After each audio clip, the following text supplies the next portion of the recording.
আসসালামু আলাইকুম। সবাই কেমন আছেন? আশা করি সবাই ভালো আছেন। আলহামদুলিল্লাহ আল্লাহর রহমতে আমরাও ভালো আছি। বিগত কিছুদিন যাবৎ আমি কয়েকটা কুকুরছানা খুঁজতেছিলাম। কারণ বাংলাদেশের চোর ডাকাতের যে একটা অবস্থা। রাতের অন্ধকারে আপনি যদি কোনো চোর ডাকাতের সম্মুখীন হন, তখন কোনো মানুষ আপনার পাশে না দাঁড়ালেও আপনার পোষা কুকুরটি আপনার পাশে ঠিকই দাঁড়াবে। তাই প্রতিবারের মতো আমরা কিছু কুকুরছানা খুঁজতেছিলাম। আমাদের এলাকা বা এলাকার আশেপাশে অনেক এলাকায় খুঁজেছিলাম, কিন্তু কোথাও কুকুরছানা খুঁজে পাইনি। আল্লাহর অশেষ রহমতে গতকাল সন্ধ্যা খোঁজ পেয়ে যে আমাদের পুরাতন বাড়িতে নাকি দুটি কুকুরছানা জন্মগ্রহণ করেছে। তৎক্ষণাৎ আমি গতকাল রাতে গিয়ে দেখি কুকুরছানাগুলো শীতে অনেক কাঁপাকাঁপি করছে। তাই আমি আমাদের টিমের সবাই মিলে কুকুরছানাগুলোকে নতুন বাড়িতে এনে রাখলাম। তার সঙ্গে কুকুরছানাগুলোর মাকেও নিয়ে আসলাম। কিছু ঘন্টা পরে আমরা কুকুরছানাগুলো আবার দেখতে গেলাম কুকুরছানাগুলো কি অবস্থায় আছে এখন। তারপরে ভিতরে গিয়ে দেখলাম আল্লাহর রহমতে আলহামদুলিল্লাহ কুকুরছানাগুলো আগের থেকে অনেকটা ভালোই আছে। ইনশাল্লাহ আমরা চেষ্টা করবো আমাদের টিমের সবাই মিলে কুকুরছানাগুলো ঠিকমতো লালন পালন করতে। আসলে কিছুদিন আগে ঘটে যাওয়া ঈশ্বরদীতে 8টা কুকুরছানাকে বস্তাবন্দি করে পানিতে ফেলে হত্যা করা হয়েছে। তাই আমরা যথেষ্ট চেষ্টা করবো এই দুটি কুকুরছানাকে ঠিকমতো লালন পালন করতে। অন্যদিকে আরো একটি চমৎকার ঘটনা শুনলাম। রাস্তা ফেলে যাওয়া নবজাতককে কিছু কুকুর মিলে পাহারা দিচ্ছে।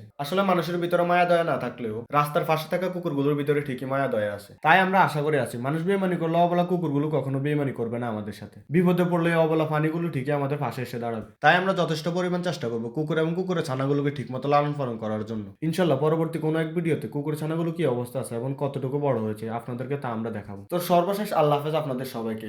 আপনারাও ভালো থাকবেন এবং আপনার আশেপাশে কুকুর বা যে কোনো পশু পাখি কেমন আছে তারও খোঁজ খবর নিবেন।